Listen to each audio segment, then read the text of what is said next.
I never thought the day my sister walked back through our front door would change everything. There she was, standing in the grand hallway of our family home, her wedding dress still on, tears streaming down her face. Her new husband and his whole family trailed behind her, looking lost and confused. But what they didn't know was that I had already sold her car, the one she loved more than anything, and that was just the beginning. You see, our family has always been close, or at least that's what I believed. We grew up in a big house in the city, with money from Dad's business that let us live comfortably. We're a Black family, proud of where we come from, and we've worked hard to get here. My sister Lena was the shining star, beautiful, smart, always the one everyone admired. But on her wedding day, something went wrong. Terribly wrong. I remember the phone call that morning. "Sister, please," Lena begged, her voice shaking. "I need you to understand." But I didn't. Not then. And as she stood there with her new in-laws, I felt a quiet ache in my chest. What had she done? Why was she back so soon? Keep listening, because this story is about family, betrayal, and the kind of revenge that comes from a broken heart. But wait, what if I told you it all started years ago with a promise we made as kids?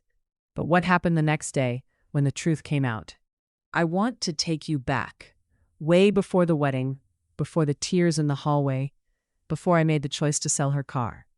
Back to when things felt simple, when family meant safety, when Lena and I were just two little girls running through the halls of our big house in Atlanta. Our parents worked hard, real hard, to give us the life we had.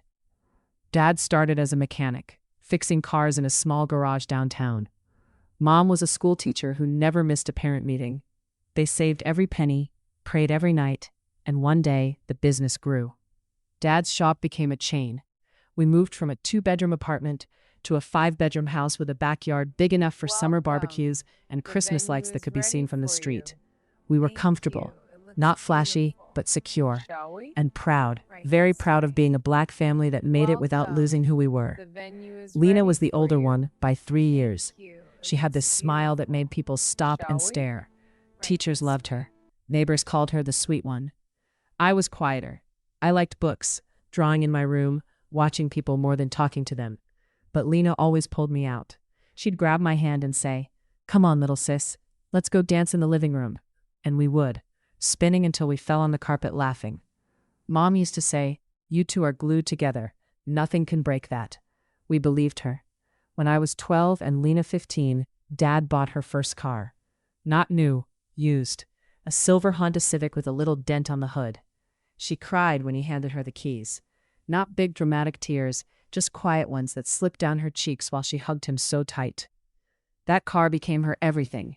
She named it Pearl, washed it every Sunday, kept the inside smelling like vanilla air freshener, drove me to school, to the mall, to late-night ice cream runs when Mom and Dad were asleep.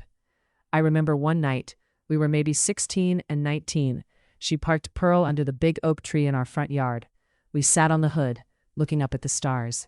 She said, "When I get married, I'm keeping Pearl forever. She's family too." I laughed and told her she was crazy. She just smiled that big smile and said, "Promise me something, sis. If anything ever happens to me, take care of Pearl, okay?" I rolled my eyes, but I promised. Kids make promises like that all the time. We think they'll last forever. Years passed. I went to college for business, Dad's idea. Lena studied nursing, then switched to marketing because she loved people and stories. She was good at both. After graduation, she started working at a big agency downtown. That's where she met Marcus. Marcus was tall, smooth-talking, always dressed sharp. His family came from money, old money, the kind that came from real estate and investments. They lived in a gated community on the other side of town. Nice people, polite, always smiling in photos, but there was something distant about them. Like they were watching us, measuring us. I noticed it the first time they came over for dinner. Marcus's mom kept asking Mom about the neighborhood schools, even though we'd lived there 20 years. His dad asked Dad how the business was holding up in this economy. Little things, but they added up. Lena didn't see it, or maybe she didn't want to. She was in love, really in love, the kind where your whole face lights up when their name pops on your phone. She started spending more time at Marcus's place. Pearl sat in our driveway longer and longer. Dust gathered on the hood. I'd wash it sometimes, just to feel like I was keeping my promise. Then came the engagement. Big ring. Big party. Everyone clapping. Everyone smiling. Mom cried happy tears. Dad shook Marcus's hand like he was welcoming a son. I stood in the corner, glass of punch in my hand, watching. Something didn't feel right. I couldn't name it, but it was there, like a shadow moving just out of sight. The wedding planning took over our house. Dresses hanging in every room. Flowers everywhere. Lena glowing. Marcus always on the phone talking business. His family throwing money at everything. Venue, catering, honeymoon in Bali. Our parents paid what they could. Dad said, "We're not letting anyone outshine our girl." But I saw the strain in his eyes. The quiet nights, when he sat at the kitchen table with bills spread out. I tried talking to Lena once. Just the two of us, late at night, sitting on her bed like when we were kids. "Does he really see you?" I asked. She looked at me like I'd hurt her. "What kind of question is that?" I want you to be happy. Really happy, not just wedding happy." She smiled, but it didn't reach her eyes. "I am happy, sis. Stop worrying." I stopped asking. The night before the wedding, she came to my room. She was in her robe, hair in rollers, no makeup. She looked like my sister again, not the bride everyone wanted her to be. She sat on the edge of my bed. "Remember when we promised we'd always tell each other the truth?" I nodded. She took a deep breath. "I'm scared. Not of Marcus. Of losing us. Of things changing." I reached for her hand. "Nothing changes us. You hear me? Nothing." She squeezed my fingers. Then she whispered, "If anything ever goes wrong, promise you'll protect what's mine." I thought she meant Pearl. I thought it was just wedding nerves. I said, "I promise." She hugged me so tight, I could feel her heartbeat. Then she left. The next morning she walked down the aisle in white. Marcus looked proud. The church was full. Everyone said it was perfect. But it wasn't. Because less than 8 hours later, she was back home. Still in her dress, mascara running, Marcus and his parents trailing behind her, like they didn't know where else to go. And I was standing in the kitchen, keys to Pearl in my pocket, already knowing what I had done. But wait, what did she tell me when she finally opened her mouth? What secret broke her on her own wedding day? Keep listening, because the next part is when everything she was hiding came crashing out. And that's when I knew I had no choice. The wedding that cracked open. The reception hall was beautiful. Crystal chandeliers, white roses on every table, a live band playing soft jazz. Everyone was dressed in their best, suits pressed, dresses flowing. Our family table was full of laughter at first, Mom beaming, Dad raising his glass to toast the newest member of the family. Marcus smiled wide, arm around Lena like she was his prize. I sat across from them, trying to match the joy, but my stomach kept twisting. Every time Marcus's phone buzzed, he glanced at it quick, then back at Lena with that same perfect smile. His mother leaned over once and whispered something to him. He nodded, eyes flicking toward Dad for a second. I caught it. Small, but I caught it. Halfway through the night, Lena disappeared for a while. I found her in the hallway near the bathrooms, leaning against the wall, breathing hard. Her veil was off, hair starting to come loose. "You okay?" I asked. She looked up, eyes glassy. "Yeah, just needed air." I stepped closer. "Talk to me." She shook her head. "It's nothing. Wedding nerves. Everyone says it's normal." But her hands were shaking. I took them in mine. Cold, clammy. "Lena, if something's wrong, you can still?" She cut me off. "Don't, please, not today." I let it go. I shouldn't have, but I did. We went back inside. The cake cutting happened. Cameras flashing, more toasts. Then the first dance.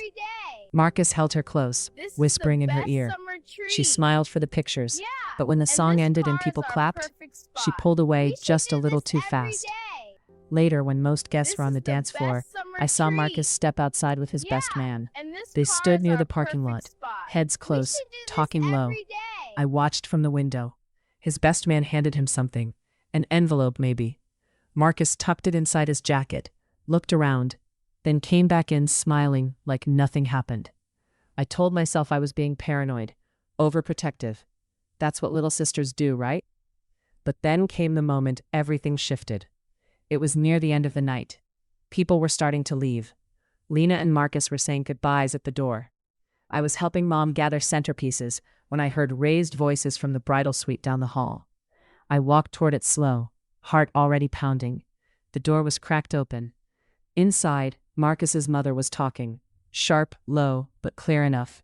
You knew the agreement from the start. She signed the prenup. The accounts stay separate. Her family's money isn't touching ours. Marcus's voice came next, quieter. Mom, lower your voice. She's right outside. His mother didn't lower it. I'm not the one who lied to her face all these months. You said you loved her. You said this was real. But we both know why you proposed when you did. Right after her father's business got that big contract. Timing, Marcus. Timing. My blood went cold. I pushed the door open wider. Marcus's face changed in a second. From calm to panicked. Lena, I called, even though she wasn't in the room yet. His mother smoothed her dress.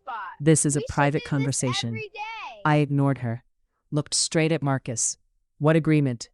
He stepped forward. It's not what you think. Then tell me what it is. Before he could answer, Lena walked in. She stopped when she saw our faces. What's going on? Marcus reached for her. Baby, it's nothing. Just family stuff. But Lena's eyes were already moving between us. She knew. Somehow she already knew. She looked at his mother. You said her family's money isn't touching ours? His mother lifted her chin. It's standard. Protection for both sides. Lena's voice cracked. Protection from what? From me loving your son? Marcus tried again. Lena, listen. No, she stepped back. You told me the prenup was just paperwork. You said it didn't matter because we were building a life together. You said. Her voice broke. You said you didn't care about the money. He looked down, didn't say anything. That silence said everything. Lena turned to me, tears already falling. Did you know? I shook my head. No, I swear. She looked back at Marcus. How long? He swallowed.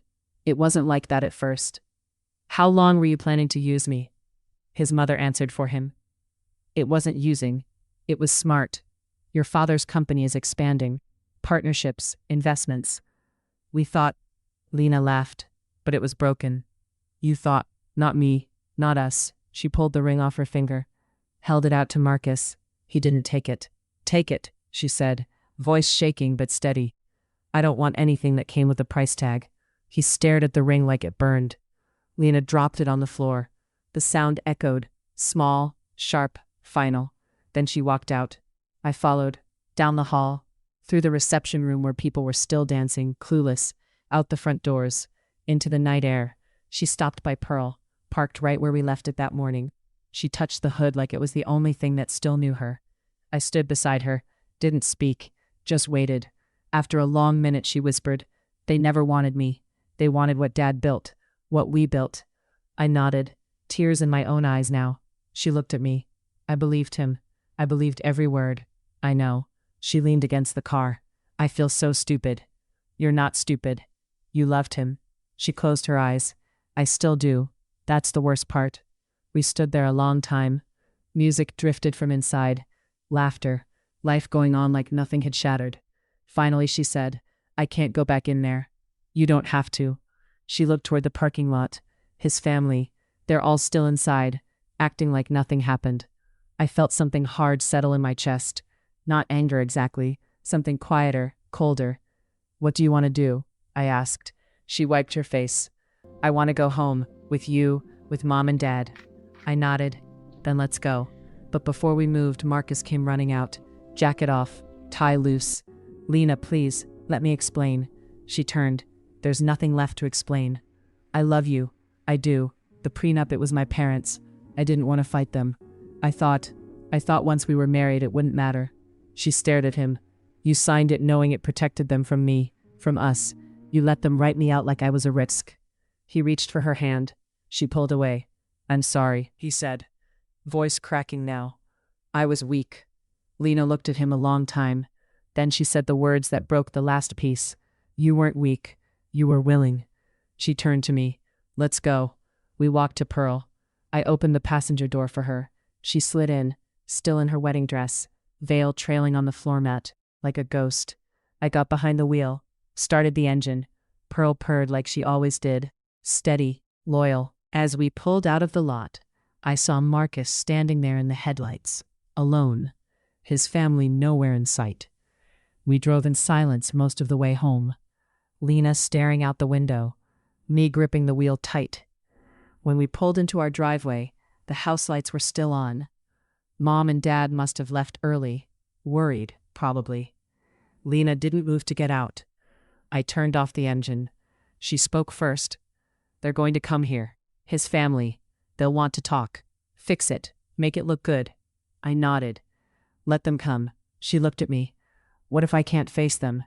"You won't have to. Not alone."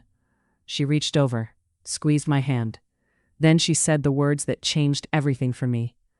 "I want them to feel what I feel, just once. I want them to lose something they thought was theirs." I looked at Pearl's dashboard. The little vanilla tree still hanging, the seat still shaped to her body after all these years. And I remembered the promise I made under the oak tree. If anything ever goes wrong, take care of what's mine. I looked at my sister, broken, beautiful, still mine. And in that quiet moment, with the engine ticking cool, I knew what I was going to do. But wait, what happened when Marcus and his family showed up at our door the very next morning? They came with apologies and demands. And that's when I walked outside with the keys in my hand. Keep listening. The real turning point is coming. The sun came up slow that next morning, like it didn't want to see what was waiting. I hadn't slept. Neither had Lena. We sat in the kitchen most of the night, her still in pieces of her wedding dress, me wrapped in an old blanket. Mom and Dad came home around midnight. They didn't ask many questions at first, just hugged us both, made tea, sat with us in silence, until Lena finally whispered the truth. Dad's face went still, not angry, just heavy, like someone had placed another stone on shoulders that already carried too much. Mom held Lena's hand the whole time, tears running down her own face without a sound. By 6 a.m, we heard the cars pull into the driveway. 2 of them, black SUVs, tinted windows, Marcus's family. I looked out the window. Marcus stepped out first, suit from yesterday, wrinkled now, eyes red. His mother right behind him, lipstick perfect, posture straight. His father next, phone already in hand, like this was another business meeting. Then the best man and a cousin I recognized from the wedding. They all looked tired, but determined. Mom stood up. "I'll handle the door." Lena shook her head. "No, let them in. I want to hear it." Dad opened the door before they could knock. They filed in, polite nods, soft good mornings that felt wrong in our house. Marcus looked straight at Lena. She didn't look back. His mother spoke first. "We're here to talk, like adults. This can still be fixed." Lena finally lifted her eyes. "Fixed?" His father cleared his throat. "Marriages have rough starts, misunderstandings. We can sit down, go over the papers again." Lena laughed once, short, hollow. "The papers, that's what this is about?" Marcus stepped closer. "Baby, please. I messed up, I know. But I love you. I want to make this right." She looked at him then. Really looked. "You signed something that said my family's work, my father's sweat, my mother's lessons, everything we built, doesn't belong to me if we ever split. You agreed to that, and you let me walk down the aisle believing we were equals." His mother cut in. "It's standard protection." "Stop," Lena said. Calm, but final. "Don't say that word again. There's nothing standard about treating someone like a financial risk on their wedding day." Silence stretched, thick, heavy. I stood up then, walked to the counter where Pearl's keys sat. I picked them up, felt their familiar weight. Marcus noticed. "What are you doing?" I didn't answer him. I looked at Lena instead. She gave the smallest nod. I turned to his family. "You came here thinking you could talk your way back into her life, into our lives. But you forgot something." His father frowned. "And what's that?" I held up the keys. "Pearl. Her car? What does that have to do with?" "I sold it," I said. Simple, quiet. The room froze. Lena's mother gasped softly. Dad's eyes widened just a fraction. Marcus laughed. Nervous, disbelieving. I shook my head. "Last week, when Lena told me about the prenup the first time, she cried on my bed, and said she felt like she was losing pieces of herself already. I asked her what she wanted to protect most. She said Pearl, because Pearl never asked for anything, never judged, never made her sign papers to prove she was worthy. His mother's face tightened. That's ridiculous. A car? I looked straight at her. To you, maybe. To us, it's memories. It's Sunday washes, late-night talks, promises made under an oak tree. It's the one thing that stayed when everything else started to shift. Marcus stepped forward. You can't just sell someone else's car. It was in her name, I said, and she gave me permission. Last night in the parking lot, she looked at me and said she wanted them to feel what she feels, just once, to lose something they thought was theirs. His father's voice rose a little. This is childish, vindictive. Maybe, I said, but it's honest. Lena spoke then, voice soft but clear. I didn't ask her to do it for revenge. I asked her to protect what was mine. Because you all made it very clear yesterday, I'm not yours. Not really. Marcus looked broken now. Lena, I didn't want this. Then why didn't you fight them? She asked. Why didn't you tear up the prenup the minute they brought it up? Why didn't you tell me the truth before I said, I do? He had no answer. I jingled the keys once. The buyer picked it up at 4 this morning. Cash, a young nurse starting her first job. She was so happy, said it felt like a sign. Pearl's going to someone who needs her, someone who'll love her the way Lena did. His mother crossed her arms. So what now? You think this makes you win? I shook my head. This isn't about winning. It's about ending something that was never real. Lena stood up slowly, still in the dress, but she looked taller somehow. I'm not coming back, Marcus. Not to you, not to your family, not to the life you planned, where I'm just convenient. Marcus's eyes filled. Please, give me a chance. She walked past him, past all of them, to the front door, opened it wide. You had your chance, she said. You chose them. Now go. They didn't move at first. Then his father touched Marcus's shoulder. Let's go, son. Marcus looked at Lena one last time. She didn't flinch. They left. Quiet footsteps on the porch. Car doors closing. Engines starting. Then silence. Lena closed the door, leaned against it, breathed out long and slow. Mom went to her first, held her. Dad joined. I stood there, keys still in my hand, feeling the weight lift and settle at the same time. Lena looked at me over Mom's shoulder. Thank you, she whispered. I nodded. Tears came then, for all of us. We sat together after that. No words for a while. Just family, the real kind. But wait, what happened when the buyer called later that day with a message I never expected? She didn't just thank us for the car. She told us something about Marcus's family that changed how we saw the whole betrayal. Keep listening. The layers were deeper than we knew. We sat in the living room after they left. The house felt bigger somehow, empty spaces where laughter used to fill them. Mom made more tea nobody drank. Dad stared at the floor like he was counting the grains in the wood. Lena curled up on the couch, knees to her chest, the wedding dress now wrinkled and sad around her, like old wrapping paper. I kept Pearl's keys in my pocket. They felt warm from my hand, a small reminder that I'd done something irreversible. Part of me waited for regret to hit hard. It didn't come, not yet. Around noon, the phone rang. Not the house phone, the one I used to arrange the sale. Unknown number. I almost didn't answer, but something made me pick up. Hello? A young woman's voice, soft, nervous, happy. Is this the person who sold the silver Honda Civic, Pearl? I smiled despite everything. Yeah, that's me. You're Aisha, right? Yes. Oh my gosh, I just got home with her. She drives like a dream, smooth, quiet, like she's been waiting for me. I leaned against the wall. I'm glad. She deserves someone who'll take care of her. There was a pause. Then her voice dropped lower. Listen, I didn't just call to say thank you. There's something I need to tell you about the family who owned her before your sister. My heart gave a small thud. What do you mean? I work at the hospital downtown, night shift in the ER. I've seen Marcus's family there, more than once. I straightened. Seen them? Not as patients, as visitors. His mother comes in a lot, always with the same story. Chest pains, anxiety attacks, but the doctors always say it's stress, nothing physical. She gets checked, gets cleared, goes home. Every few months, same thing. I frowned. Okay, but that's not the part that stuck with me. Last month, maybe 6 weeks ago, I was on break in the cafeteria. Marcus was there, alone, sitting with an older man I didn't recognize. They were talking low. I didn't mean to eavesdrop, but the tables are close. The man said something like, "The merger's almost done.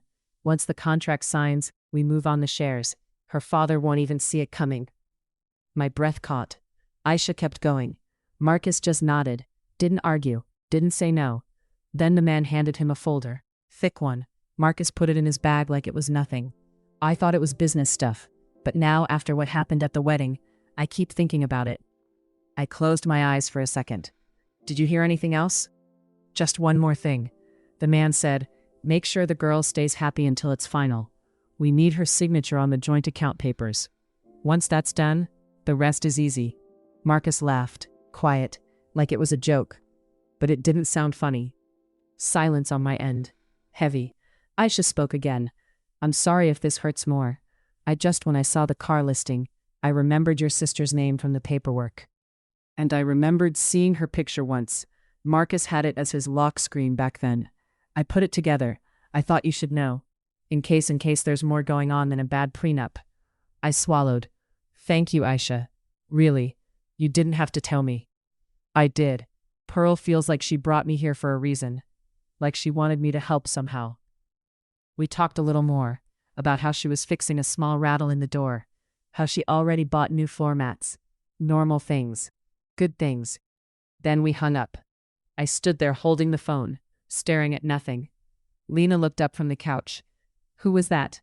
I walked over slow, sat beside her, took her hand. "The woman who bought Pearl, Aisha." Lena's eyes searched mine. "Is she okay? Does she like the car?" "She loves it." I paused, but she told me something else. I told her everything, word for word. The hospital visits, the cafeteria conversation, the merger, the shares, the joint account. Lena listened without interrupting. When I finished, she didn't cry. "So it wasn't just the prenup," she said finally. "It was everything, the whole marriage, a setup to get inside Dad's company." I nodded. "Looks like it." She let out a long breath. "I feel sick, but not surprised. Not anymore." Mom came in from the kitchen, heard the last part. "What are you two talking about?" We told her. Then Dad. Their faces changed, slowly, like watching ice crack across a lake. Dad spoke first. Quiet, steady. "I got an email this morning from one of our partners, asking about potential synergies with Marcus's family's firm. I thought it was just talk, networking." Mom sat down hard. They were already moving. Lena looked at me. "You sold Pearl at the right time. If I'd kept her, if I'd stayed married even one more day." She didn't finish. Didn't need to. I squeezed her hand. We stopped it before they could finish. But even as I said it, I felt the weight settle deeper. This wasn't just a broken heart anymore. This was business, family legacy. Years of work, they tried to slip away in the dark. Dad stood up. "I need to make some calls. Talk to my lawyer, our accountant, see what's already in motion." Mom nodded. "And I need to hold my girls." She pulled us both close. Lena rested her head on Mom's shoulder. I leaned in too.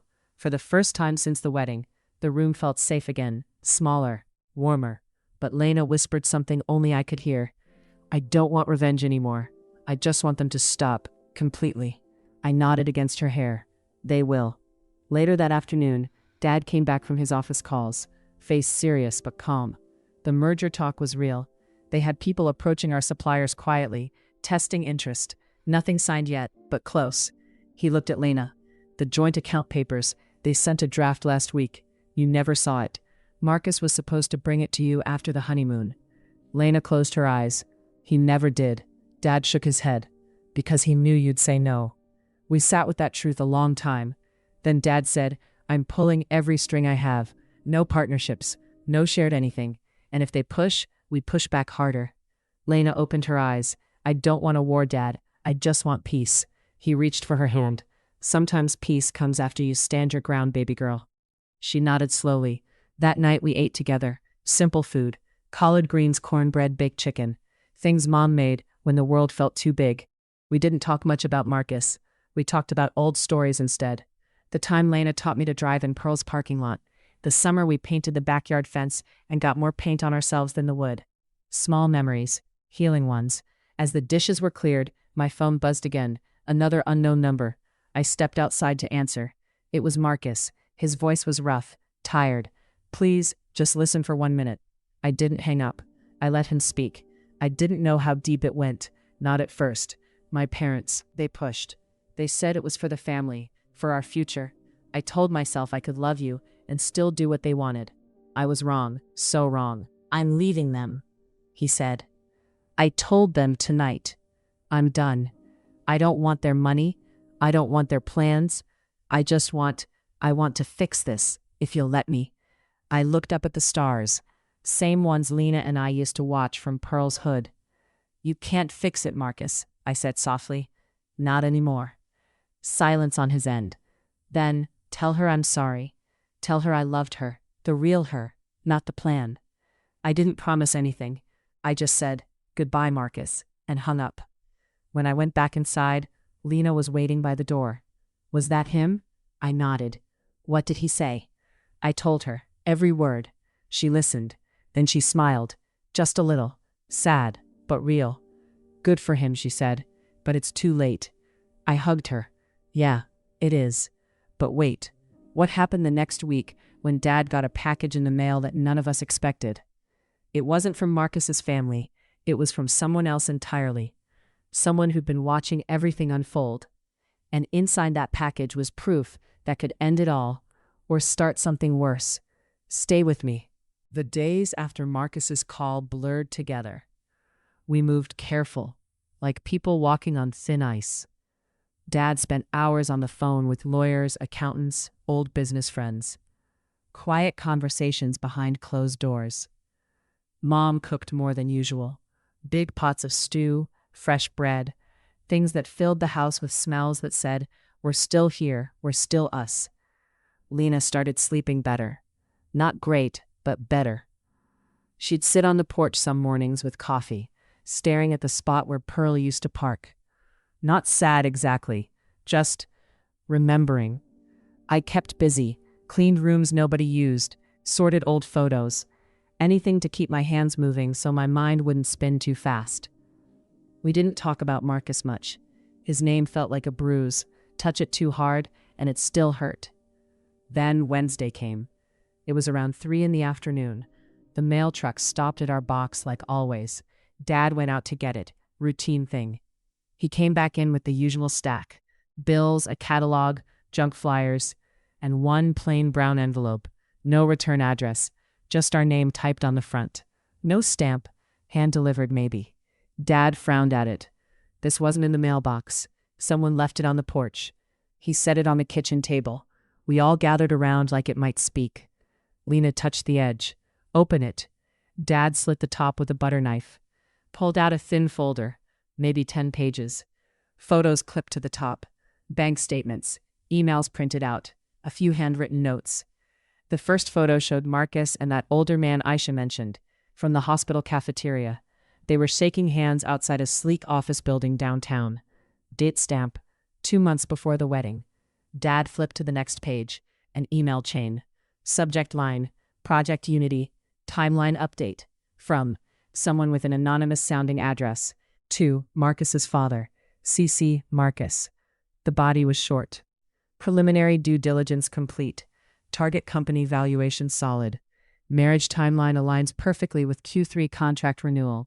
Once joint account is established post-ceremony, asset transfer can proceed quietly. Recommend final signature collection during honeymoon window. Advise groom to maintain emotional cover. There were more. Screenshots of text messages between Marcus and his mother. "Mother, she signed the prenup. That's step 1. Now the account papers. Be gentle. She trusts you. Marcus, I know. It's harder than I thought. Mother, feelings pass. Legacy lasts. Do what needs doing." Lena's hand trembled as she read. She didn't cry, just kept turning pages slow. Dad reached the last item. A single sheet of paper. Handwritten. No signature. Just these words. "I worked for them for 8 years. Saw too much. Heard too much. When I heard about the wedding, I started copying files. This is everything I have on Project Unity. Use it how you see fit. They don't know I left. They will soon. Be careful. They don't like loose ends. A list of names. Lawyers, accountants, a private investigator. People who've been digging into Dad's company for months. Credit reports, supplier contracts, even our family's property records. Mom covered her mouth. Lord, Dad's voice came out rough. This is proof. Hard proof. Conspiracy to defraud. If we take this to the authorities, Lena shook her head. No police. Not yet. We all looked at her. She met our eyes, one by one. I don't want this to drag on for years. Court dates, headlines, everyone knowing our business. I just want it to stop. Quietly, completely. Dad folded the papers carefully. What are you thinking, baby girl? Lena took a slow breath. We use this, but not in public. We sent it back to them, every page, with one message. We know, we have copies. Back off forever. Or the next package goes to the district attorney, the IRS, the business journals, all of it. I felt something shift in the room. Not anger, not revenge exactly. Protection, the kind that says, you don't get to hurt my family anymore. Dad nodded slow. Anonymous drop. No trace. Mom added, and we change everything. Locks, passwords, security system, new emails, new everything. Lena looked at me. You started this with Pearl. You protected what was mine when I couldn't. Now we finish it together. I reached across the table, took her hand. Together. That evening, Dad made copies. 3 sets. One for us. One hidden in a safe deposit box. One ready to send. We didn't eat much dinner. Just sat together. Quiet. United. Around 9, Dad stepped out. Drove to a different part of the city. Left the envelope in a plain mailbox outside their office building. No cameras there. No witnesses. Just a plain brown package with no return address. Inside, every page we received, plus one typed note on plain paper. We have originals. We have backups. We know the plan. Project Unity ends tonight. No contact, no business, no nothing. Or the next delivery isn't to you. He came home after midnight, face calm, tired, but lighter. Lena was waiting up. She hugged him long. Thank you, Daddy. He kissed the top of her head. Nobody touches my girls. We slept better that night. Not perfect, but deeper. 3 days passed. No calls, no visits, no emails. Then, on the 4th day, my phone rang. Unknown number again. I answered in the kitchen. Everyone watching. Marcus's voice. Hoarse. Broken. They got the package. My father, he hasn't spoken since. Mother cried all night. They're pulling back. Everything. The merger talks, the approaches to your suppliers, all stopped. I stayed quiet. He kept going. I'm leaving the city, for good. I can't stay here knowing what I did, knowing what they did. Tell Lena. Tell her I'm sorry doesn't cover it, but it's all I have left. I looked at Lena. She nodded once. Tell your parents, I said. We're done. Truly done. Don't test us. I won't. Then he hung up. Lena exhaled like she'd been holding her breath for weeks. It's over, she whispered. Dad put his arm around her. It's over. But even as we said it, we knew some things don't end clean. Scars stay. Trust takes time to rebuild, even inside your own heart. That weekend we did something small but important. We went to the park where we used to take Pearl for picnics, sat on the grass, ate sandwiches Mom packed, watched kids run around, laughed at old stories. Lena looked up at the sky. I miss her sometimes. Pearl. I smiled. She's out there, making someone else's days better. Lena nodded. Good. That's what she always did. As the sun started to set, painting everything gold, Lena turned to me. Thank you for keeping your promise. I squeezed her shoulder. Always. But wait, what happened a month later when Lena got a letter from someone we never expected? It wasn't from Marcus. It wasn't from his family. It was from Aisha, the new owner of Pearl. And what she wrote made Lena cry in a way I hadn't seen since the wedding day. Keep listening. This part heals something we didn't know was still broken. A month had passed since the package disappeared into that downtown mailbox.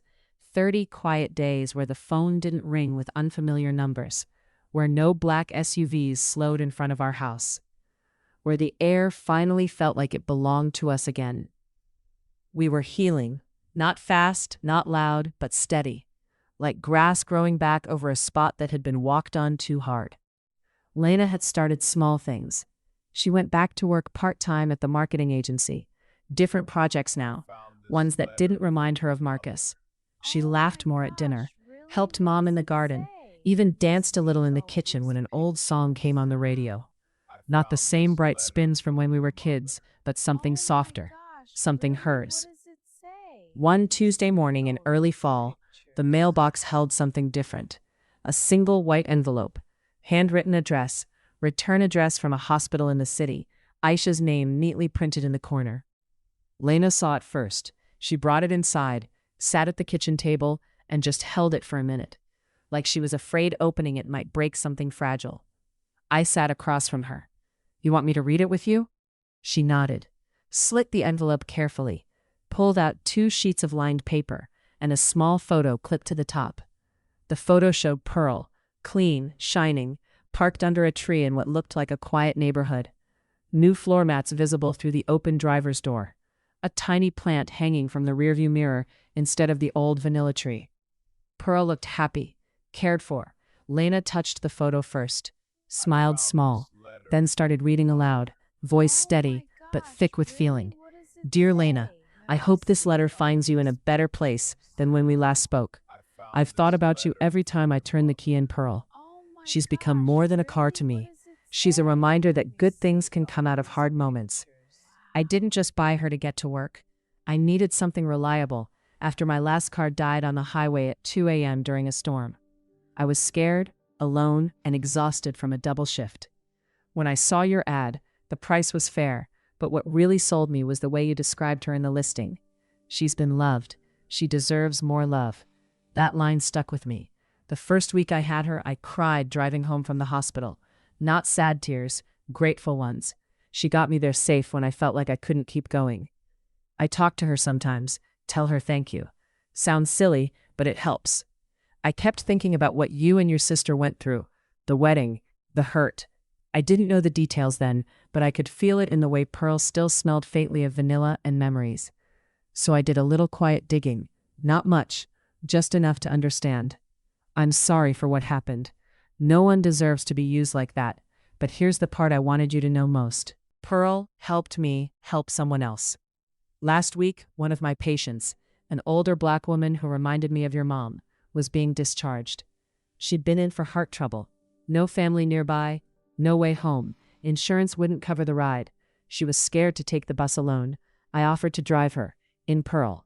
We talked the whole way, about her grandkids, about recipes she used to make, about how life sometimes knocks you down but doesn't have to keep you there. When I dropped her off, she hugged me so tight, said, "Baby, you just gave me back a piece of my dignity." Then she pressed something into my hand, a small envelope. Inside was enough cash to cover gas for months, plus a note. "Pay it forward when you can." I kept half for gas. The other half I put in an envelope for you. It's not much, $300, but it's from someone who knows what it feels like to receive kindness when you need it most. I want you to have it. Use it for something that makes you smile. A new dress, a weekend away, or just keep it in your purse as a reminder that people still see you, still care. Pearl's doing good work out here. She carries me to people who need help. And every time I wash her on Sundays like you used to, I think of you. I think of the promise your sister kept. I think of how family doesn't always mean blood. It means showing up when it matters. If you ever want to see her, just say the word. I'd love for you to meet the woman she helped last week. Her name is Ms. Evelyn. She asks about the lady who loved this car first, every time I visit. You're not alone, Lena. Not even close. With all my heart, Aisha. Lena stopped reading. Tears slipped down her cheeks, but she was smiling through them. Real smiling. The kind that reaches your eyes. I reached over, wiped one tear away with my thumb. She's okay. Pearl's okay. Lena nodded. More than okay. She opened the small envelope tucked inside the letter. 3 crisp $100 bills, and a tiny note in different handwriting. For the lady who loved Pearl first. Thank you for sharing her, Ms. Evelyn. Lena held the money like it was made of light. Then she looked at me. I want to do something with this. Not spend it on me. Something bigger. We talked about it all afternoon. Mom joined, Dad too. By evening, we had a plan. Small, simple, but ours. The next Saturday, Lena and I drove to the hospital parking lot. Aisha was waiting, scrubs on, smile wide. Pearl sat shining under the same tree from the photo. Lena walked straight to the car, touched the hood the way she used to, closed her eyes, breathed in deep. Aisha hugged her. She missed you. Lena laughed softly. I missed her too. We didn't stay long, just long enough for Lena to sit in the driver's seat one more time, run her hands over the wheel, whisper thank you to the dashboard. Then she got out, handed Aisha the envelope with the $300. This isn't repayment, Lena said. It's to keep paying it forward. Gas for rides, meals for patients who can't leave, whatever you need to help the next person. Aisha's eyes filled. You sure? Lena nodded. Pearl taught me something. Love doesn't run out when you give it away. It multiplies. We watched Aisha drive off in Pearl, taillights fading into the afternoon sun. Lena stood there a long time, wind moving her hair. Then she turned to me. I think I'm ready to let go now. Really let go. I linked my arm through hers. Then let's go home. We walked to my car, our parents' old SUV now. Nothing fancy, but it got us where we needed to go. On the drive back, Lena spoke quietly. I used to think betrayal broke you forever, but maybe it just clears space. For better things, for real things. I glanced at her. Like what? She smiled. Small, peaceful, like family that stays, like strangers who become friends, like a car that keeps giving even after she's gone. We pulled into the driveway as the sky turned pink and gold. Mom and Dad were on the porch, waiting, smiling. Lena got out first, ran up the steps, hugged them both. I followed slower, watched my sister, stronger now, softer now, surrounded by the people who never left. That night we sat outside under the big oak tree, the same one where we made promises as kids. No car hood this time, just blankets on the grass, stars above. Lena looked up. I'm okay, she said. Simple, true. And for the first time in months, I believed her. But wait, what happened 6 months later, when Lena called me into her room with news I never saw coming? She wasn't crying. She was glowing. And the envelope in her hand wasn't from the past. It was from her future. Keep listening. The story turns toward hope in a way none of us expected. 6 months can feel like forever when you're healing, or like nothing at all when life starts moving again. For us, it was both. The house had settled into a new rhythm. Dad's business was stronger than before. No more quiet approaches from outside firms, no more wondering who was watching. He'd brought in a new partner, someone he'd known for 20 years, someone who valued trust over quick money. Mom started a small community garden behind the house. Neighbors came by with seedlings and stories. Lena kept her job, but she'd taken on a new project, helping local nonprofits tell their stories through simple videos and social posts. She said it felt good to give people a voice again. Her own voice was coming back clearer every day. I'd started saving for my own place, not far, just a small apartment downtown, so I could still drive over for Sunday dinners. But mostly, I watched my sister, watched her grow roots in the life she was choosing for herself, not the one someone else planned, the one she built, piece by piece. One evening in early spring, the air smelled like fresh-cut grass and possibility. Lena knocked on my bedroom door. She was smiling, really smiling, the kind that lights up from the inside. In her hand was a thick white envelope, no handwriting on the front, just her name typed neatly in the center. Come in, I said, sitting up on my bed. She closed the door behind her, sat beside me, held the envelope like it was fragile and precious at the same time. What is it? I asked. She took a breath. I got this today, from the lawyer Dad recommended last fall, the one handling the cleanup from everything. I felt my stomach tighten just a little, thought maybe Marcus's family had tried something after all, but her eyes weren't worried. They were bright. She opened the envelope, pulled out several pages, a letter on thick paper, a check clipped to the top. She handed me the letter first. I read aloud, soft. Dear Miss Lena, enclosed, please find the final settlement documents related to the dissolution of your marriage to Marcus, last name. As you requested, the proceedings were handled quietly and without public record beyond the necessary filings. Per the terms agreed upon in mediation, which Mr. Last Name did not contest, the following has been transferred to you. Full ownership and clear title to the marital residence, purchased during the engagement period, previously held in joint trust. Liquidation of joint investment accounts opened post-engagement. Value $187,400 after fees and taxes. Reimbursement for wedding expenses contributed by your family. $42,800. Mr. Last Name has also signed a permanent non-disclosure and non-contact agreement. His family's firm has withdrawn all business inquiries related to your father's company. All matters are now closed. You are free. If you have any further questions, my office is available. Otherwise, consider this our final correspondence. With respect, Attorney Elena Ramirez. I looked up at Lena. She was crying now, but happy tears, the kind that wash things clean. They gave it all back? I whispered. She nodded. Marcus didn't fight any of it. The lawyer said he showed up alone to the mediation. No parents, no lawyers on his side. Just signed everything. Quiet, quick. I handed the letter back, looked at the check. Almost $200,000. More money than either of us had ever held at once. What are you going to do with it? Okay, sweetie. I'll see you soon. Bye, Mom. I love you. I've been thinking about that every minute since the mail came. She stood up, walked to my window, looked out at the backyard where Mom's garden was starting to bloom. I don't want a big house or fancy things, she said. I want to feel safe again, and I want to help others feel safe too. She turned back to me. I'm going to buy a small place, nothing huge, just mine, a place with a little yard so I can plant things. And the rest, I want to start something, a fund maybe, for women who leave bad situations, help with first month's rent, car repairs, legal fees, small things that make leaving possible. I felt my throat tighten. That's beautiful, Lena. She smiled wider. And I want you to help me run it, if you want. We could call it Pearl's Way, because she carried me when I couldn't carry myself, and now I want to carry others.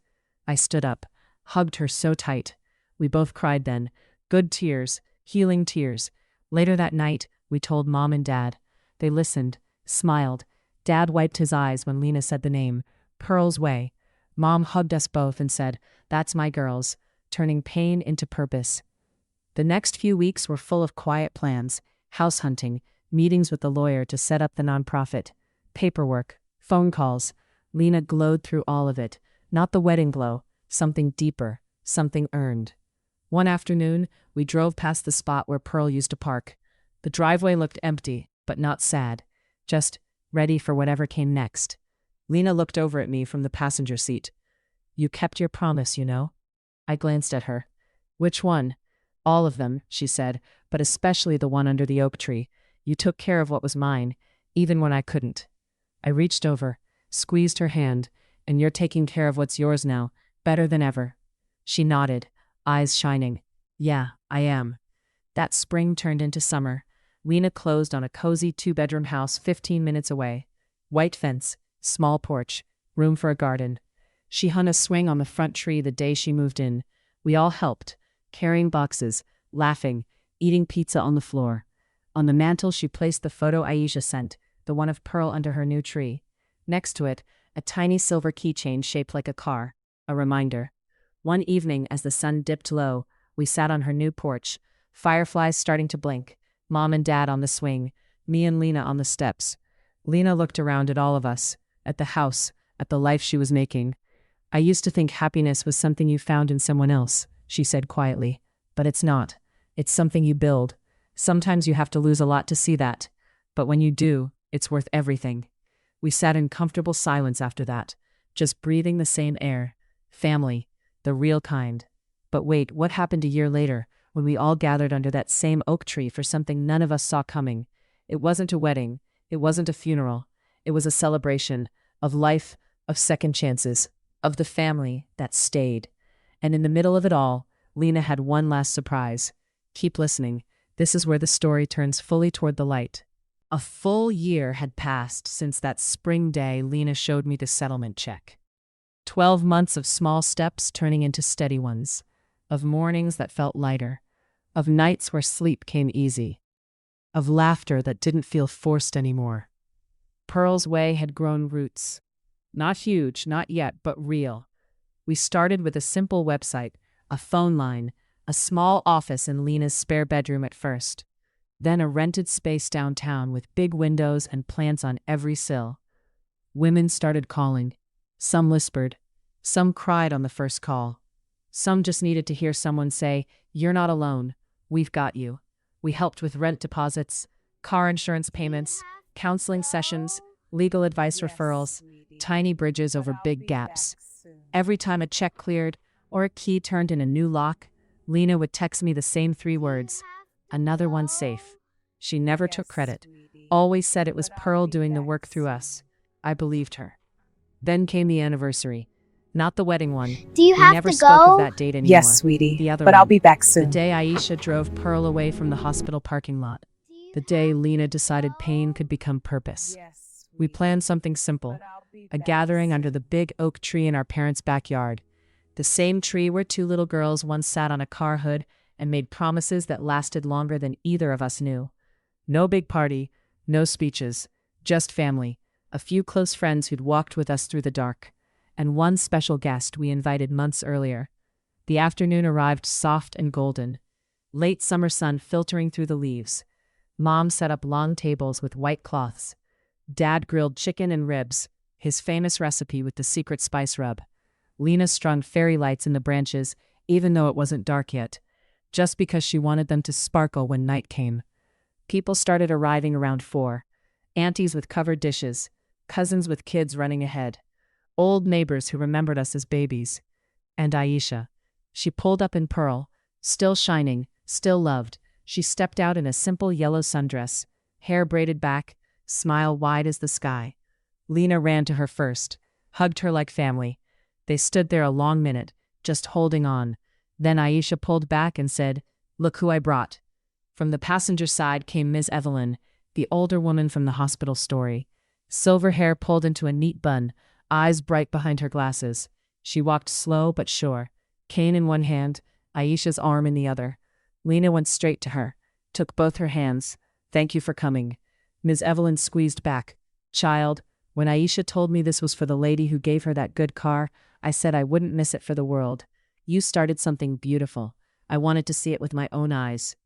We all gathered under the tree as the sun started to dip.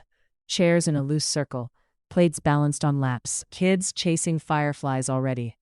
Lena stood up after a while. Not dramatic, just natural. "I didn't plan a big speech," she said, voice carrying soft over the grass. "But I wanted to say thank you to everyone here, to the people who held us when we couldn't hold ourselves, to the ones who believed we'd come out the other side." She looked at me, especially to my sister, who kept a promise made when we were kids, who sold a car to protect my heart, who helped turn the worst day into the start of something good. I felt tears prick my eyes, just nodded, no words needed. Then Lena turned to Aisha and Ms. Evelyn. "And to you too. Pearl didn't just get a new driver, she got a new purpose. She carried kindness forward, and because of that, we could too." Aisha wiped her face. Miss Evelyn just smiled, wise, peaceful.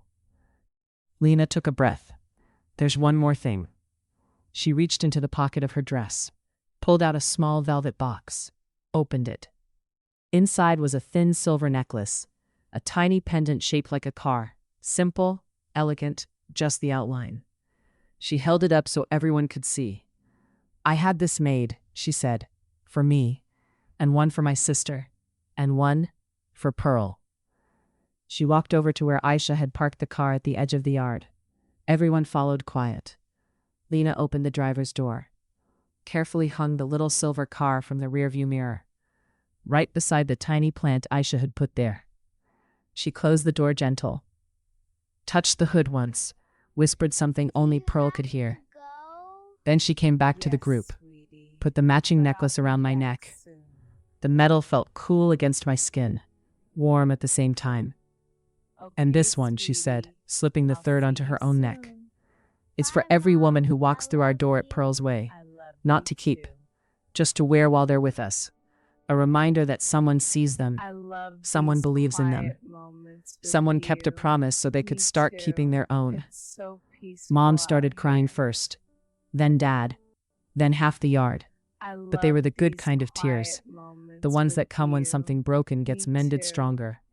We ate, we laughed, we told stories until the stars came out and the fairy lights turned the tree into something magical. Later, when most people had gone home, Lena and I sat on the grass under the oak, back to back, like when we were little. She spoke first, quiet. I never thought I'd get here, to a day where the past feels far away, not gone, just far enough that it doesn't hurt to look at it.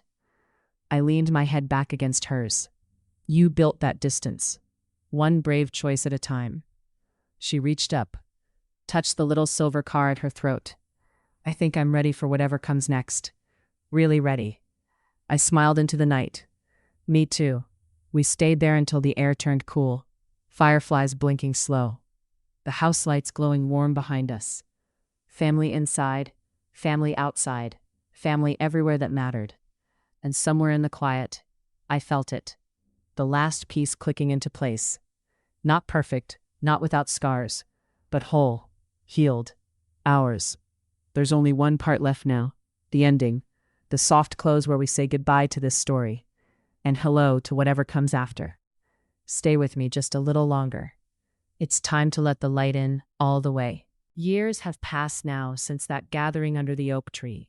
Time has a way of softening edges, of turning sharp memories into something you can hold without bleeding.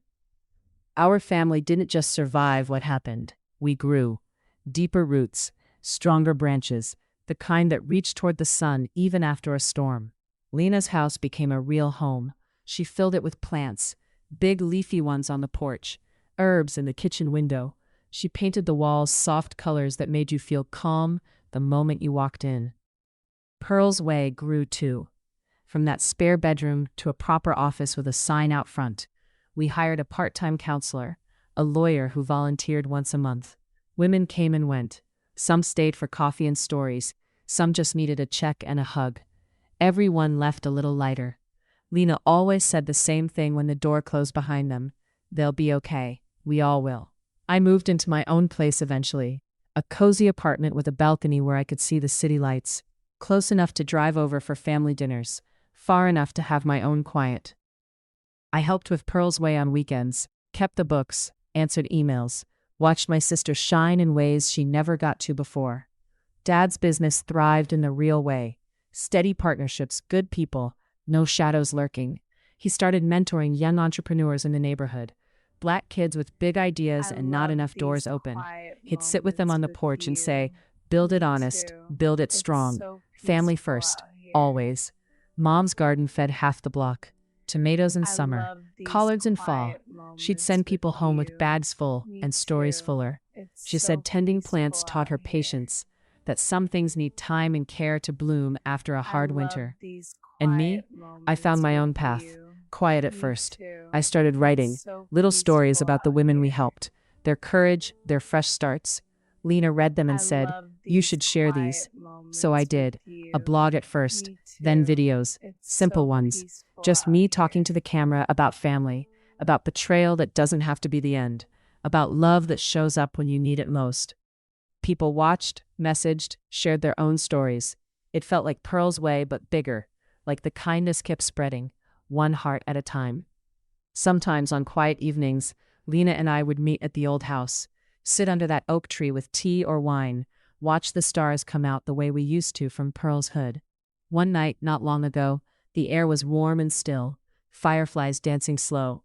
Lena leaned back against the trunk and said, do you ever think about where we'd be if none of it happened? If the wedding had gone perfect? If I'd stayed? I thought about it. Really thought. No, I said finally, because that version of us, it wasn't real. It was built on secrets. This version, the one we have now, it's ours. Every scar, every light we found in the dark. She nodded, smiled that real smile I'd missed for so long. You're right. I wouldn't trade this. Not for anything. We sat in silence after that, comfortable, complete. I've learned a few things along the way, things I wish someone had told me when I was standing in that kitchen with Pearl's keys in my hand, heartbreaking for my sister. Family isn't always the people you're born to. Sometimes it's the ones who stay when everything falls apart, the ones who protect what's yours when you can't, the ones who turn up with tea and silence and love that asks for nothing back. Betrayal hurts deep. It shakes the ground under you, but it doesn't have to bury you. Sometimes it clears the way for something truer, something stronger. You get to choose what grows in the space it leaves. And kindness? It comes back, multiplied, like pearl passed from us to Aisha, to Miss Evelyn, and who knows how many others. Like the women who walk through our doors, carrying pain and leave carrying hope. Like the quiet revenge of living well, of building better, of refusing to let someone else's darkness dim your light. If you're listening to this and you felt that kind of break, the kind that makes you question everything, know this: you're not alone. The hurt doesn't last forever. One day you'll look back and see how far you've come, how the pieces fit together into something beautiful you never planned. That's the real story. Not the wedding that wasn't, not the car that left, but the love that stayed, the promises we kept, the light we carried forward. Our family is bigger now, wider, deeper. It includes Aisha's bright smile, Miss Evelyn's wise hugs, every woman who found her way with a little help from Pearl's way. And you, yes, you listening right now. Because stories like this remind us we're all connected, all healing, all finding our way home. So thank you for staying with me through this, for walking every step, for feeling it all. If this story touched you, if it made you think of your own family, your own heart, please like this video, share it with someone who needs to hear they're not alone, and subscribe for more stories like this, real ones, from the heart. This was my true story, our true story, and it ends here, not with tears, but with hope. Take care of each other out there, keep your promises, protect what's yours, and remember, the best chapters come after the hardest ones. Good night. This was my true story. Subscribe for more real family stories that heal the heart. If you stayed hooked until the very end, thank you from the bottom of my soul. Like, share, and turn on notifications so you never miss the next one.